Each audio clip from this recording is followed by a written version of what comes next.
안녕하세요. 광구입니다. 오늘은 화가 났을 때 상대방의 입장에서 생각하는 방법에 대해서 이야기해 보려고 합니다. 상대방의 입장에서 생각해 보게 되면 우선 화나는 마음을 가라앉힐 수 있고 상대방과 내 마음을 이해하고 받아들일 수 있어요. 어릴 때부터 배워온 대로 상대방의 입장에서 생각해 보려고 하지만 매번 실패했던 것 같습니다. 제가 이 제목을 주제로 오늘 말씀을 드리지만 저도 아직 상대방의 입장에서 생각하는 연습이 많이 필요한 사람입니다. 상대방의 입장에서 생각하기 위한 첫 번째 단계는 바로 말수 줄이기입니다. 말수를 줄인다고 아예 대답도 안 하고 무시하라는 말은 아니에요. 일단 기본은 듣기입니다. 이 말 저 말 하고 싶은 그리고 따지고 싶은 게 참 많을 텐데 말하고 싶어도 꼭 한번 참아보세요. 잠깐의 시간을 가지기 위한 겁니다. 그 다음은 약간의 거리두기입니다. 상대방에게 정중하게 생각 좀 하기 시간 좀 줄래? 등으로 의견을 말하고 시간을 가지는 거예요. 거리를 두라고 해서 집 밖으로 나가거나 그 장소를 아예 벗어나는 것은 추천하지 않고요. 방이나 가까운 독립된 공간이 좋을 것 같습니다. 다음은 나의 기분과 마음을 알아차리는 거예요. 내 기분을 먼저 알아야 상대방의 기분을 생각할 수 있는 마음의 여유가 생깁니다. 내 마음도 모르는데 상대방의 마음을 알기가 어려워요. 그래서 일단 내 기분이나 생각을 정리합니다. 이래서 나는 기분이 나쁘고 상대방의 이 행동이 나를 마음 아프게 했어. 어떤 상대방의 행동이나 말에서 내가 화나기 시작했는지 찾아보면 좋아요. 다른 경우에도 비슷한 말이나 행동 때문에 내가 화나는 경우가 많거든요. 이렇게 마음을 다독이고 정리하면서 한 10분에서 15분 정도 지나면 화난 마음이 약간 가라앉습니다. 사람마다 좀 차이는 있을 수 있어요. 참고로 저는 5분 정도 지나서는 화가 가라앉는데 시간이 좀 부족하더라고요. 그 다음 차례가 이제 상대방이 화난 이유를 생각해 봐야 해요. 처음에는 나의 화난 기분 때문에 바로 생각하긴 힘들었겠지만 앞서 나의 기분을 확인하고 정리했기 때문에 조금 노력하면 생각해 볼 수 있을 거예요. 내가 어떤 말이나 행동을 했을 때 누구누구가 화를 냈었지? 아, 내가 뭐뭐를 했을 때 화를 냈었구나.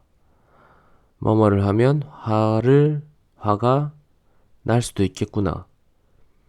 여기서 나는 뭐뭐를 했을 때 화가 안 날 것 같더라도 상대방은 내가 아니잖아요. 나와는 다른 사람이기 때문에 내가 이해되지 않더라도 뭐뭐에 화가 날 수 있다는 것을 받아들이는 연습이 필요합니다. 이제는 정리된 내용을 다시 한번 곱씹어 보세요. 나는 이거가 이래서 화가 났고 상대방은 나의 이것 때문에 화가 난 것 같다. 이쯤 되면 화는 다 가라앉습니다. 이게 제일 중요합니다. 이성을 되찾는 거죠. 내가 화낼 필요가 없었고 기분이 나빴다는 것을 상대방에게 천천히 조심해서 말했으면 되었겠다 생각이 들 수도 있고요. 그리고 생각해보면 나도 분명 잘못한 게 있을 거예요. 상대방이 나를 먼저 화나게 하고 화를 냈다고 해도 나도 상대방에게 화낸다는 건 정당한 건 아니에요. 그렇게 생각이 정리된 다음에 서로 이야기를 다시 하게 되면 조금은 냉철하고 객관적으로 서로의 잘못을 이해할 수 있을 거라고 생각합니다. 물론 상대방은 나와 다르기 때문에 거기서 잘 이야기가 풀리지 않을 가능성도 많이 있어요. 그렇다고 이성적으로 생각하고 판단하고 이야기하는 것을 포기하면 안 됩니다. 특히 사랑하는 가족, 연인, 친구일 때는 더 그렇고요. 사랑하는 사람들과는 노력을 통해서 개선이 필요한 관계입니다. 하루 보고 말 사이가 아니잖아요.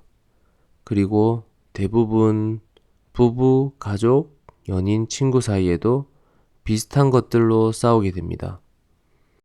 이런 걸 생각해 볼 때 상대방이 화내는 포인트나 내가 화나는 포인트를 서로 잘 알고 존중해 주다 보면 싸우는 일도 줄어들게 됩니다.